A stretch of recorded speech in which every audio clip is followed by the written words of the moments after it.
Bismillahirrahmanirrahim. Assalamualaikum warahmatullahi wabarakatuh. Waalaikumsalam. Hamdan syukranillah wassalatu wassalamu ala Rasulillah wa ala alihi wa sahbihi wa man tabi'ahu wa mawalah. Asyhadu an la ilaha illallah wahdahu la syarika lah wa asyhadu anna sayyidina Muhammadan abduhu wa rasuluhu la nabiyya ba'dah. Allahumma salli wa sallim ala sayyidina Muhammadin miftahi babir rahmatillah adada ma fi ilmillah salata wa salaman daimaini bidawami mulkillah wa ala alihi wa sahbihi wa barik wa sallim. Rabbi israh li sadri wa yassir li amri wa hlul 'uqdatam min lisani yafqahu qawli. Allahumma inna nas'aluka al-futuh wal munuh wal rusuh wa taubatin nasuh wa salahil jasadi wa ruh. Amma ba'du. Ma'asyiral hadirin wal hadirah rahimakumullah.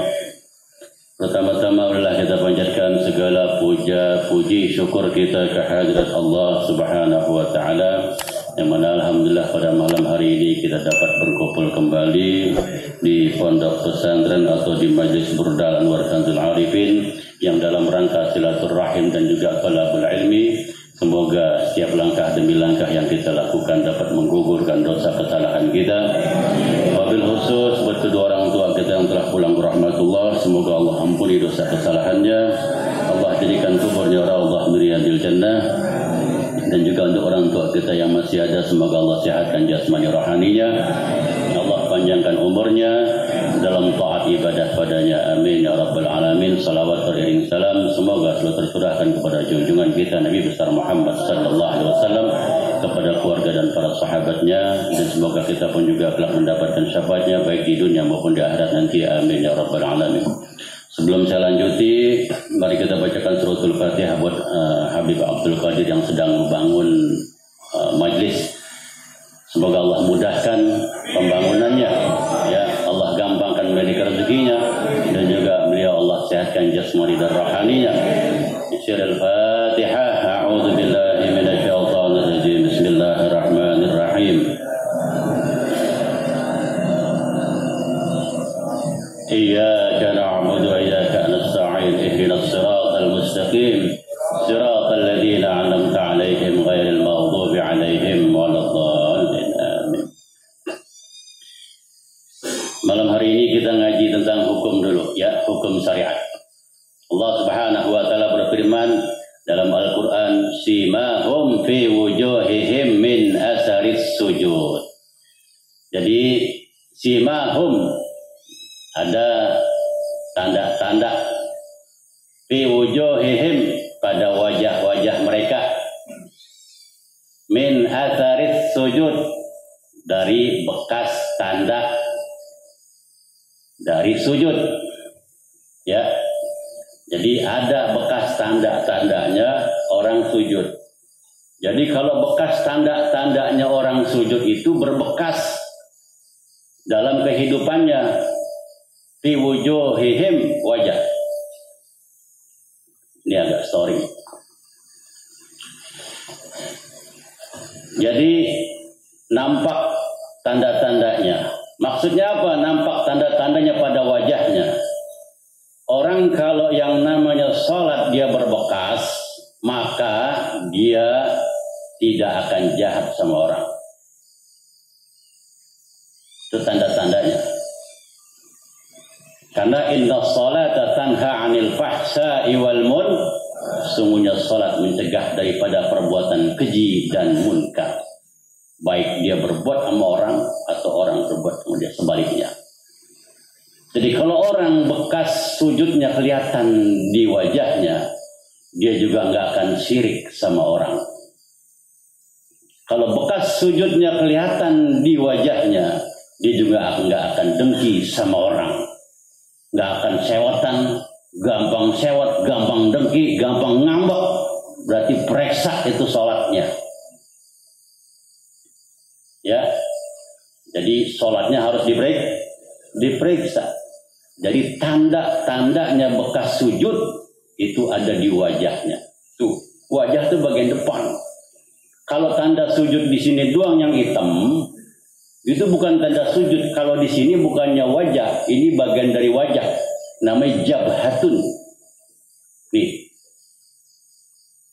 Lebih bisa jadi dia gatal digaruk-garuk begini jadi hitam.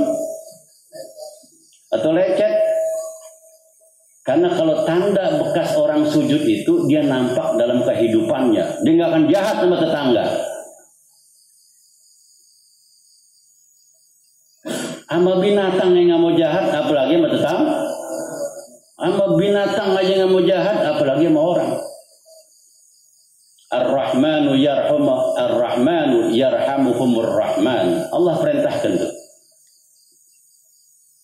Kasih sayangilah, niscaya kau akan dikasih sayangi oleh Yang Maha Pengasih. Siapa? Allah Subhanahu wa Ta'ala. Jadi kalau kita kasih sayang sama yang ada di muka bumi ini, akan dikasih sayang oleh yang ada di langit. Jadi tanda-tanda bekas orang sujud itu akan nepak di dalam kehidupannya. Kalau dia sholat ngomongin orang juga rajin, berarti sholatnya ada masalah. Kalau dia sholat buat ingkar juga jalan terus, berarti sholatnya juga ada masalah. Nah ini bab sholat perhatikan. Karena apabila dalam rumah tangga satu rumah, nggak ayah, nggak ibu, nggak anaknya, nggak orang yang ada di dalam rumah tersebut. Apabila ada satu orang yang sholatnya tidak teratur dengan ilmu tuntunan yang ada, itu menjadi sebab rezeki nggak mau masuk. Tuh, kalau ada keluarga kita, ya, yang sholatnya belum ada tuntunan agamanya, dia asal sholat aja nggak ngerti mana hukum qauli yang diucap, mana hukum fi'li yang dilakukan, mana hukum qalbinya, dia nggak paham. Itu menyebabkan tertolaknya rezeki mau datang. Ternyata kitanya yang nggak bisa. Bukannya bini, bukannya anak, kita nih sebagai suami. Ar-rijalu qawwamuna 'alan nisa.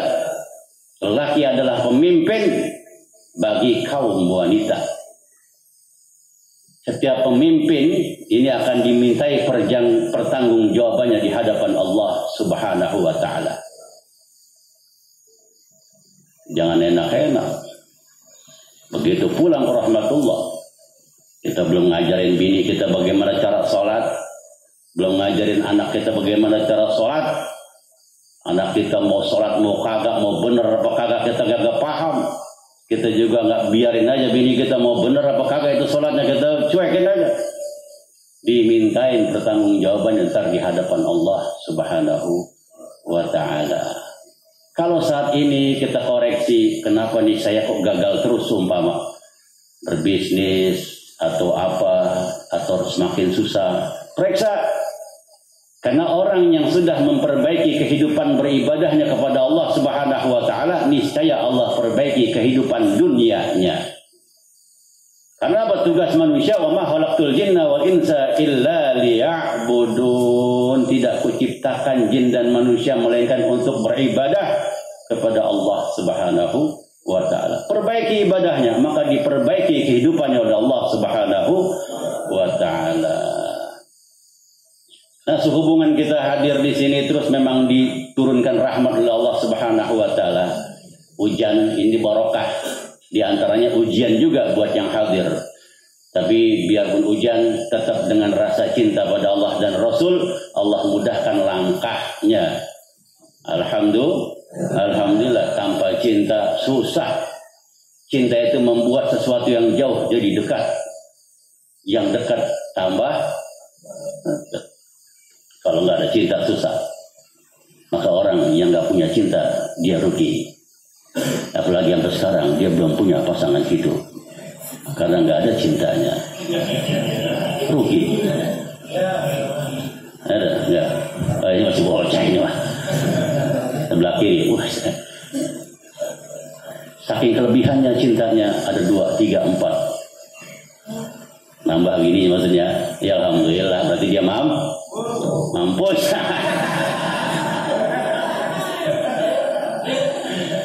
Ya orang gak sanggup dia nambah, akhirnya dia susah sendiri kan. balik lagi ke ilmu syariat. Karena ini penting. Ini yang menyebabkan nanti begitu dihisab pertama oleh Allah Ta'ala salat kita. Nggak dilihat yang lainnya.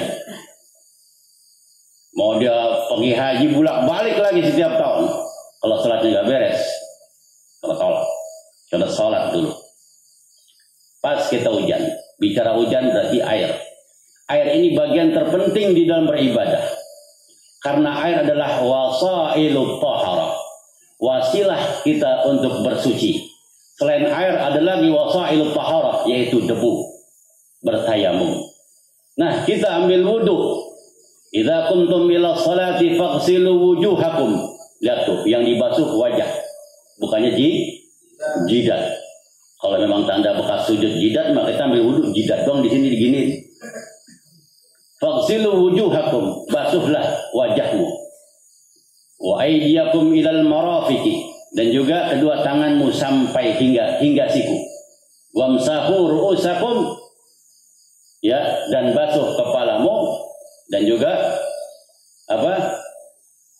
rijlaini ilal ka'bain. Jadi juga basuh kedua kaki hingga mata kaki. Itu hukum fardu bagi wudu. Jadi fardu bagi wudu anggotanya wajah, tangan, kedua tangan, kepala, dan kedua kaki. 4 ditambah 2. Pertama niat. Karena innamal a'malu tergantungnya ibadah, tergantungnya amal dengan niat. Tanpa niat dia sama aja dengan cuci muka kalau habis bangun tidur. Maka niat menjadi faktor utama di dalam penentuan beribadah. Pertama niat, dan terakhirnya adalah tertib. Ya, tertib itu mendahulukan mana yang dahulu, mengemudiankan mana yang kemudian. Nah, begitu kita wudu masuk pada maqasidut taharah. Air menjadi wasailut taharah. Begitu kita pakai air, kita harus tahu airnya yang mana. Ini maaf kita ngaji fikih sebentar ya. Supaya apa? Jangan sampai zikir kita nggak keterima lantaran wudunya berantakan. Percuma muter-muter sampai 1000 kali, tapi kalau wudunya berantakan. Karena faktor yang menunjang pertama wudu. Istinja sudah diajarkan. Sekarang kembali ke wudu. Begitu wudu menggunakan air juga nggak sembarangan. Air yang mana dulu? Itu. Ada air tahur, ada air tahir, ada air mutanajjis. Yang mana yang boleh pakai wudu? Itu yang pertama, air tahur. Air tahur ada 7. Ya, 3 dari langit, 4 dari bumi. Air tahur itu air mutlak yang boleh buat pakai wudu. Nah, makanya kita harus paham di dalam taharah itu pun terbagi 4. 2 dibahas di ilmu fikih, 2 lagi dibahas di ilmu tasawuf. Jadi dua-duanya ini penting. Mana yang dibahas di ilmu fikih? Yang dibahas di ilmu fikih adalah taharatul badani anil hadasi. Membersihkan badan dari hadas. Ini yang ngebahas adalah ilmu fikih. Karena kalau ada hadasnya, dia mau sholat 1000 kali, nggak diterima sama Allah. Karena hadas ini menjadi faktor penghalang orang beribadah pada Allah. Kalau ngangkat hadas nggak ngerti, bagaimana dia sholatnya? Nah, yang kedua, taharatul badani anil anjas. Yang pertama, taharatul badani anil hadas. Yang kedua, taharatul badani anil anjas. Ada nggak namanya anjas di sini? Jadi yang kedua, taharatul badani anil anjas, membersihkan badan dari segala jenis najis. 2 ini yang bahas ilmu fikih. Nah, 2 lagi yang bahas ilmu tasawuf. Dua-duanya penting. Yang mana yang 2 tasawuf? Yaitu taharatul qalbi anil maradil qalbi. Yang pertama, bagian tasawuf membersihkan hati dari segala penyakit-penyakit hati. Karena walaupun ibadahnya banyak, hatinya sakit, tetap ditolak. Walaupun ibadahnya banyak, hatinya sakit, tetap dihukum tempatnya di neraka. Badan kita sakit, banyak penyakit, nggak menyebabkan ini badan karena sakit masuk neraka, enggak. Tapi kalau hati kita yang sakit, itu yang menyebabkan kita digodok di api neraka. Jadi bahasan fikih dua tadi, taharatul badani 'anil hadasi, taharatul badani 'anil anjas tuh. Yang bagian tasawuf taharatul qalbi. Taharatul qalbi 'anil maradil qalbi. Jadi membersihkan hati dari segala penyakit hati. Yang terakhir taharatul qalbi an siwallahi, membersihkan hati dari yang namanya selain Allah. Baca Quran berjus-jus sekali hatam semalam, tapi hatinya ibadahnya yang dilakukan bukan karena Allah, tertolak tidak, tertolak. Jadi kembali lagi kepada Allah. Tapi mudah-mudahan kita hadir di sini, ya, hati kita itu karena Allah Subhanahu. Karena kalau tidak sia-sia, nggak jadi nilai apa-apa. Jadi pekerjaan besar bisa jadi kecil di hadapan Allah Subhanahu wa taala lantaran salahnya niat. Nah, kembali ke air. Ke air ada 7 air yang mutlak. Ini yang boleh dipakai buat wudhu. Pertama, air hujan, barusan. Kedua, air salju. Ketiga, air embun. Nah, yang 4 ada di bumi. Apa? Air laut, air sungai, air sumur, dan mata air. Ini 7 air yang boleh dipakai buat ambil wudhu, mandi hadas, istinja. Nah ini, ya, yang mana nih air yang tahur? Air yang tahur yang boleh dipakai buat wudhu, air yang tahur itu maksudnya tahirun fi nafsihi wa tahirun li ghairihi. Jadi ini air suci mensucikan ini, ya dia bersih buat dirinya dan juga bisa mensucikan yang lainnya. Ini yang saya bahas adalah fikih yang diajarkan oleh guru-guru kita yang bermadzhabkan Imam Syafi'i. Nah, air yang tahur ini air yang lebih daripada dua kula. 2 kula itu kalau di liter 216. Ya, 216 liter. Tapi kalau dikiloin dia bisa sampai 197 kilo. Itu namanya lebih kurang 2 kula. Kita punya ukuran. Kalau pakai ukuran, maka ukurannya 60 kali 4 dan ke dalamnya 60. Itu 2 kula. Kalau kita di rumah punya kolam tempat lebih dari 60, 80 ke dalam 80, udah ambil wudhunya, caburin juga tangan, nggak apa-apa, sah. Itulah air tahur, bukan air musta'mal. Tapi kalau kurang dari itu, cuma ada seember, ambil wudhunya dicelap di ember, ya, maka wudhunya tidak menurut mazhab Imam Syafi'i karena airnya mustah. Bagaimana sholatnya? Nah, maka perhatikan ini hal sepele, hal kecil kayak gini. Habis main poli sama bininya, dia mandi air seember doang, nyiprat sono nyiprat sini tuh air ember. Kasih tahu nih bini nih, ya, jangan mandi air di ember doang saya itu.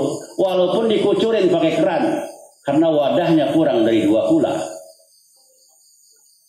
Kalau wadahnya kurang dari 2 kula itu keciprat, ya nggak sah juga. Kecuali wadahnya tadi, yang tadi saya sebutkan, ya, ukurannya. diameternya, dimensinya itu. Ya, jadi kalau mandi buka keran, ini ember, mandi hadas, jubur. Terjipat tuh mandi wajib ke ember itu, maka mandi wajibnya nggak sah. Karena tempat cadangannya kurang dari dua kula. Ini yang saya jelaskan fikih imam bermadzhab Imam Syafi'i. Jadi gimana saya mandi hadasnya? Kemarin berarti saya nggak sah. Ya kalau nggak belajar ya nggak sah. Tapi selama kita niat mau belajar, dimaaf oleh Allah Subhanahu wa Ta'ala. Kalau kita diam aja, maka diamnya itu menjadi dosa, dilaknat oleh Allah Subhanahu wa Ta'ala. Walaupun rajin lagi salatnya, tapi nggak ada ilmunya, maka salatnya ditolak oleh Allah Subhanahu wa Ta'ala. Ibadahnya ditolak. Nah, maka sekarang perhatikan, kalau memang di rumah kita cuma punya ember doang, ada keran, mandi pakai keran. Kalau orang dulu mandi pakai padasan. Ya. Penemu padasan di fikih itu yaitu Imam Hanafi. Maka disebut dengan Abu Hanifah. Itu penemu padasan karena beliau yang awalnya. Makanya supaya apa? Supaya selamat wudunya. Mandi hadasnya supaya selamat.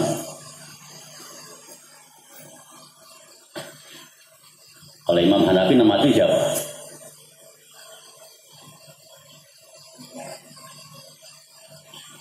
Yang tahu? Itu 4 mazhab. Maka disebut dengan Abu Hanifah. Bolongin itunya. Nah, baik lagi. Kalau di rumah kita kondisi airnya seperti tadi ember kecil, maka ambillah wudhu di keran, lebih aman. Tapi begitu ambil air wudhu di keran, air bekas wudhunya jatuh ke ember. Itu ember udah mustahmal, nggak bisa buat cebok. Ini kencing, main cebok pakai itu. Ya, buang air besar, main cebok pakai itu. Padahal airnya udah musah. Ini sudah saya jelasin masalah cebok. Itu namanya air yang sedikit, tahir. Nah, jadi kembali lagi ke wudhu. Kalau sudah paham, ambil wudhunya, ya, dengan menggunakan air yang suci mensucikan, insya Allah selamat ibadahnya. Kalau udah rapiin ini bab ini, insya Allah dikit-dikit pasti kehidupan dirapiin sama Allah Subhanahu wa Ta'ala. Ya, rapiin. Saya biasa pakai ember kecil, ngobok-ngobok aja. Itu mazhab Imam Maliki. Kalau Imam Maliki mazhabnya nggak ada mustahmal. Jadi biar paham nih. Kalau di mazhab Imam Maliki, kalau kejatuhan najis baru nggak boleh itu air dipakai. Air seember, ya, dia cicak, maka udah nggak boleh dipakai. Tapi kalau dalam mazhab Imam Maliki nggak ada cerita mustahmal selama air itu tidak kejatuhan tapi kita nggak pakai Imam Maliki karena kita pakai Imam Syafi'i. Gitu. Ini perlu dipahami. Saya berkolaborasi, campur-campur, lah repot. Nggak bisa. Harus ada keputusan satu hukum yang kita pakai. Hukum nggak bisa dicampur-campur. Ya. Yang benar yang mana? Benar dua-duanya. Yang nggak benar yang mana? Yang nggak belajar. Dua-duanya benar. Cuman kita pakai mazhab Imam Syafi'i karena di sini subur airnya. Kalau Imam Maliki memang di daerah-daerah tandus yang airnya susah. Jadi mustahmal nggak ada di Imam Maliki. Jadi kalau kejatuhan najis maka air itu nggak bisa terpakai.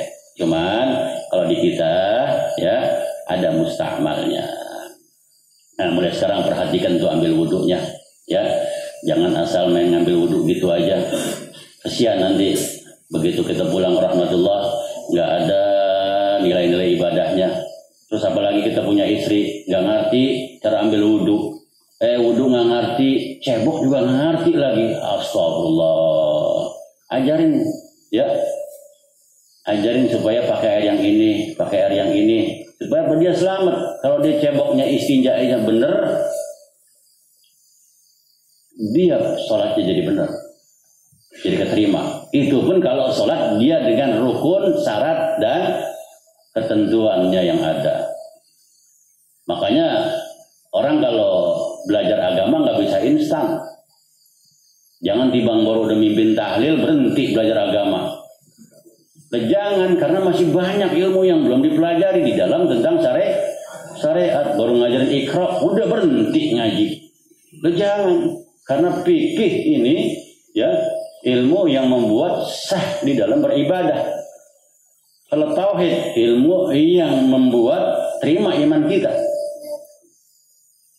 Kalau tasawuf, yang membuat jalan kita betul-betul lurus.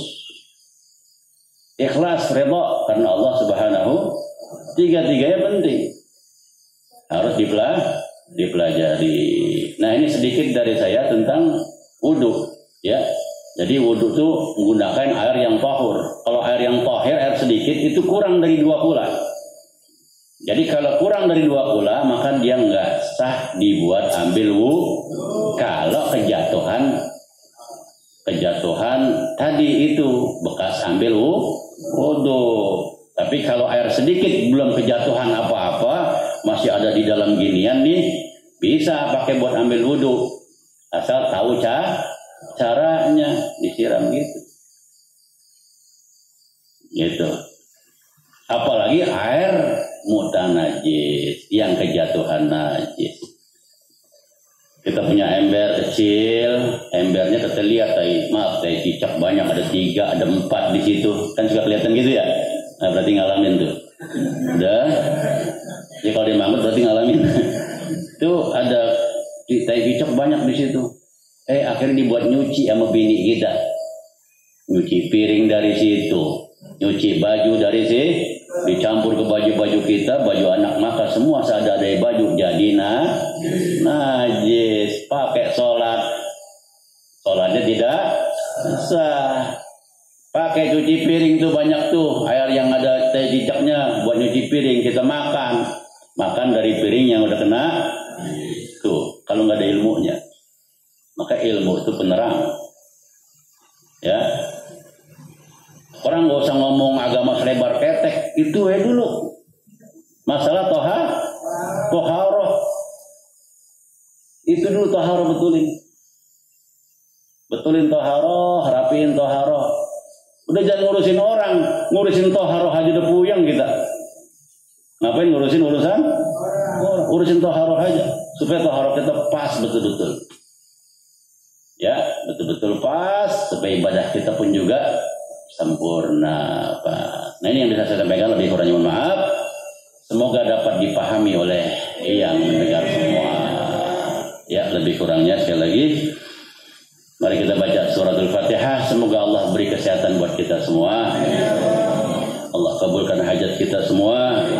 Dan semoga Allah beri kesempatan pada kita untuk memasuki bulan suci Ramadan. Ya, bulan yang penuh berkah. Semoga hajat-hajat kita dikabul Allah Subhanahu wa taala. Yang sakit semoga hilang penyakitnya, sehat walafiat. Yang susah semoga Allah ganti dengan kemudahan. Yang kepayahan dalam rezeki semoga Allah makmurkan milik rezekinya. Yang masih ngontrak semoga sudah bisa beli rumah. Ya, amin ya rabbal alamin. Yang belum kerja semoga gampang mudah mendapatkan usaha. Amin ya rabbal alamin. Bismillahirrahmanirrahim. Fatihah. A'udzu billahi minasyaitonir rajim. Bismillahirrahmanirrahim. Alhamdulillahirabbil alamin.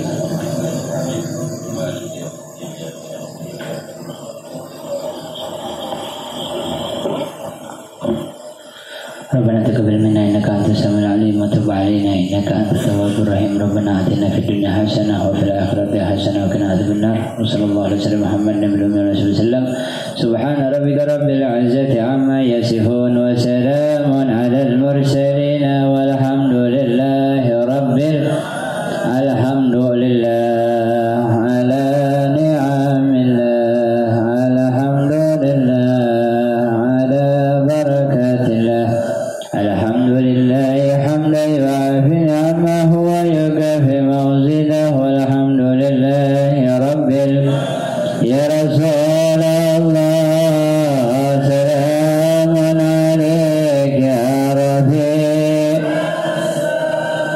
Amen.